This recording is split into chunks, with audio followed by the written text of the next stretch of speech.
Are you at your wits' end? You fasted, cut your calories, cut your carbs, even gone keto, high protein? You've worked out more, maybe even harder than you ever have in your life. And yet, that menopause belly just keeps growing. You're frustrated, maybe even desperate enough that you're starting to look at fat injections or wondering if surgery is the only option because nothing else seems to work anymore. I remember standing in my closet holding a pair of jeans that had just fit me just 2 months earlier, and they just wouldn't zip. I hadn't changed anything. I was eating the same, moving the same, doing everything I thought I was supposed to be doing. And my body just stopped responding. If that's you right now, I need you to hear this. Weight loss in menopause stops being about calories or macros when the symptoms underneath are going unmanaged.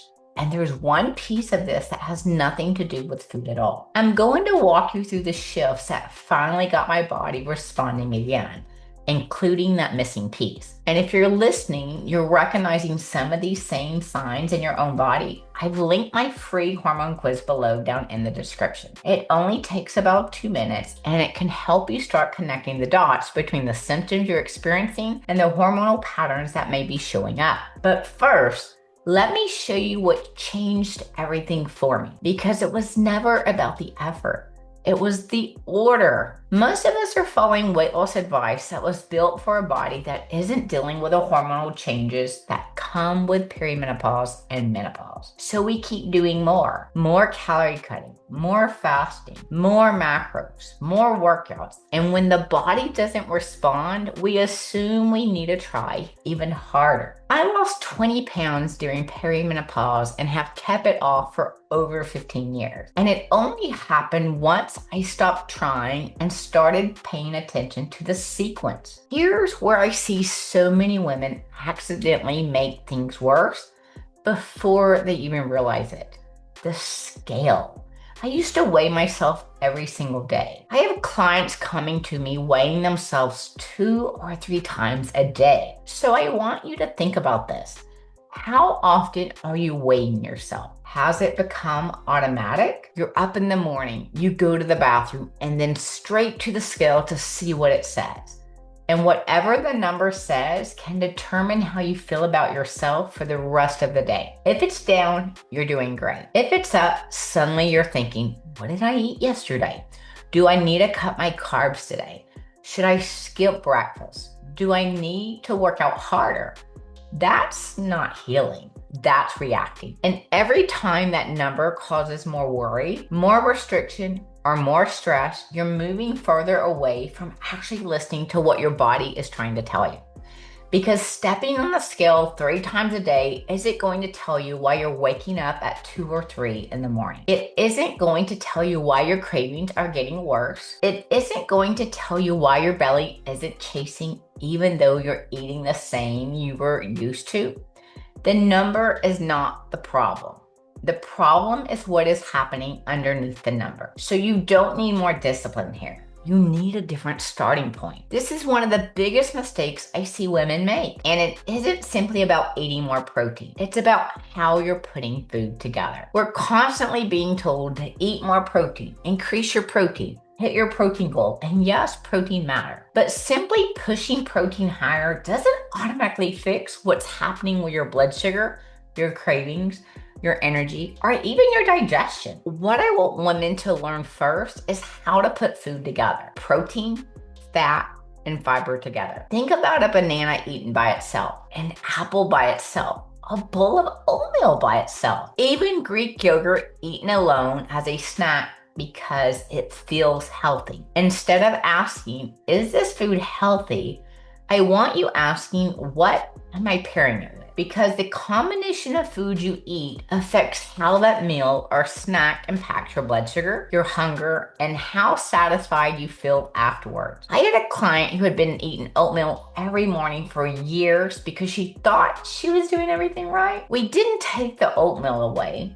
We changed how she put the meal together. We added protein and a source of fat. And within a couple of weeks, she told me the afternoon cravings that used to send her straight to the pantry had quieted down. Nothing drastic, No cutting out carbs, no skipping breakfast, no trying to survive chicken and vegetables. We change the pairing because the goal isn't just hitting a macro target. The goal is learning how to use food in a way that actually supports your body. And this is the part I really want you to understand.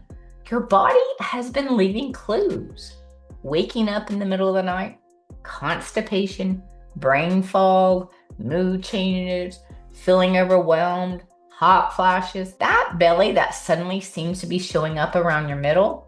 These things aren't just random annoyances that you should ignore because you're getting older. They're information. And this is where I want to hear from you. Which one is bothering you the most right now?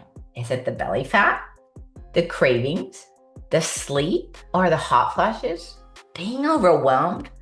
Put just one of those in the comments. Belly, cravings, sleep, hot flashes, overwhelmment. I want to see what women watching here are dealing with the most, because so often we treat each symptom like it's a completely separate problem. You can't sleep, so you look for something to sleep. You're having hot flashes, so you're looking for something for hot flashes. You're gaining weight, so you start dieting. You're constipated, so you try another supplement. But nobody ever helps you step back and ask, why are all of these things happening at the same time? That's where things start changing for me. I stopped looking at every symptom as an isolated problem. I started looking at them as clues. The symptom wasn't the enemy. It was the signal. And now here's the piece I promised you at the beginning. The piece that most women aren't thinking about. You are not simply what you eat. You're what your body can actually digest, absorb, and use. You can eat the cleanest diet in the world. You can buy the organic food. You can hit your protein. You can take all the supplements. But if your digestion isn't functioning well and your gut's struggling, simply piling more on top doesn't necessarily solve the problem. And this is one of the reasons I don't just start women by immediately cutting calories or handing them a giant macro target. We have to understand what's happening first. How is she digesting? How is her blood sugar responding throughout the day? What symptoms is her body giving us? Because your body gives you information long before another diet tells you what to do. And this brings me to the biggest lesson underneath all of this. Order matters. In the way I work with women, we look at the gut first, then blood sugar, then the hormonal picture. Gut, blood sugar, hormones. Because if you're constantly chasing the weight without looking at what's driving the symptoms underneath it, you're going to keep chasing diets, changing workouts, buying supplements, and wondering why your body simply isn't responding. That's exactly where I was. I wasn't lazy. I wasn't undisciplined. I wasn't suddenly eating everything inside. What worked for my body before simply wasn't working the same way anymore.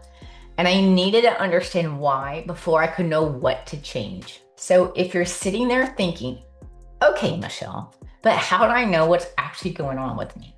That's exactly why I created my free hormone quiz. You'll find the link right below this video in the description. It takes about 2 minutes, and instead of immediately jumping into another diet, another supplement, another workout plan, it can help you start connecting your symptoms and identifying the hormonal patterns that may be showing up for you. Take the hormone quiz below first, because your symptoms are giving you clues. You just need to know what you're looking at. And once you've taken the quiz, watch the video I've linked right here. I'm going to show you more about why menopause weight gain happens and why the things that used to work for you can suddenly stop working.